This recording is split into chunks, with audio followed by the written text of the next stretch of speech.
3 million pages, 2,000 videos, 180,000 images. When the United States Department of Justice released the final tranche of the Epstein files in early 2026, the internet braced for a seismic collapse of global high society.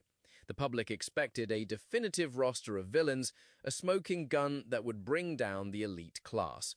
We are unpacking the reality of the Jeffrey Epstein files, the shifting tides of public opinion surrounding them, and the genuine contents of the so-called list of powerful people held in his orbit. The reality of these documents is far denser and much darker than a simple itemized spreadsheet of co-conspirators. When the public discusses the Epstein list, they are actually conflating several disparate collections of data.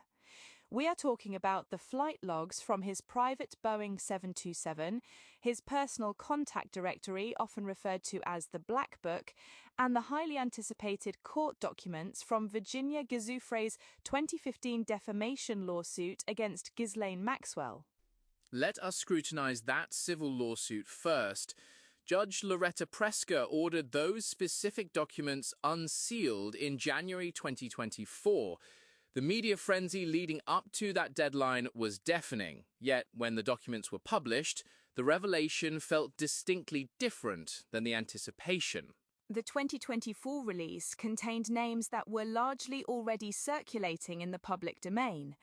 As the Los Angeles Times reported at the time, the documents named former U.S. presidents Bill Clinton and Donald Trump, Prince Andrew, the late New Mexico governor Bill Richardson, and celebrities such as David Copperfield and Michael Jackson. The crucial nuance is that the presence of a name in these civil documents does not equate to a criminal accusation. The distinction between a passing mention and active participation is vital. The legal system demands proof of a crime, but the court of public opinion operates on an entirely different standard. If a prominent figure appears in the Black Book or on the flight logs, the assumption of guilt is instantaneous. How do we categorize the varying levels of association found in these files? We have to view the associations on a spectrum of complicity. At the most severe end, you have individuals actively accused of participating in or facilitating the abuse. Ghislaine Maxwell is the primary figure, convicted in 2021. Then you have figures like Jean-Luc Brunel, the French model scout. According to extensive reporting by New York Magazine, Brunel was accused by victims of using his agency to supply Epstein with young women. He died by suicide in a Paris prison in 2022 while awaiting trial for the rape and trafficking of minors. Then we move toward the middle of the spectrum, which is arguably where the most intense public scrutiny falls: the politicians, the billionaires, the academics. This is where Epstein's overarching strategy becomes visible. He aggressively cultivated an impenetrable shield of social and cultural capital. If you examine the flight logs released by Attorney General Pam Bondi in 2025 under the Epstein Files Transparency Act, you see a revolving door of global influence. Bill Clinton took multiple trips on Epstein's aircraft in the early 2000s, which his spokespeople stated were for foundation work in Africa. Donald Trump flew on the plane in the 1990s. It forces a disturbing evaluation of elite circles. Epstein pleaded guilty to state prostitution charges in Florida in 2008 and registered as a sex offender. Despite that conviction, he reintegrated into high society with minimal friction. The files expose a systemic, institutional willingness to look the other way. A 2026 analysis in The Guardian captured the essence of this phenomenon perfectly. The journalist noted that while the files might not expose a cartoonish, Hollywood-style criminal conspiracy, they confirm a persistent public suspicion. The global elite operate under a separate set of rules. They form an informal club that protects its own and shields its members from the consequences of their associations. The currency in that club is money and access. This brings us to the differing sides of public opinion and the rapid weaponization of the files. The discourse is fractured into distinct, often hostile camps. One prominent faction views the files as undeniable proof of a vast, organized intelligence operation, or a satanic cabal? The conspiratorial faction is fueled by the sheer volume of redacted information and the bizarre circumstances of his 2019 death in a Manhattan jail cell. When a financier with a murky origin of wealth entertains heads of state and then dies while security cameras mysteriously malfunction, conspiracy theories are the inevitable outcome. Influencers and QAnon adherents seized on the files to push narratives of a global trafficking ring run by their political adversaries. Before we delve further into the structural critique, we must address the specific fabrications that emerged during the file dumps. A BBC Sounds programme detailed how social media was flooded with fake evidence. That is a crucial piece of the puzzle. The hysteria surrounding the list created a vacuum that bad actors filled with disinformation. Platforms were saturated with AI-generated videos claiming to be unsealed evidence of torture and designer babies. The BBC reported that while the word torture does appear in the files, it is often in benign conversational context, such as an email saying, "I do not mean to torture you, but please sign this contract." That detail illustrates how dangerous the information vacuum became. People read a headline about a key word search and immediately construct a cinematic horror story, bypassing the mundane reality of contract negotiations.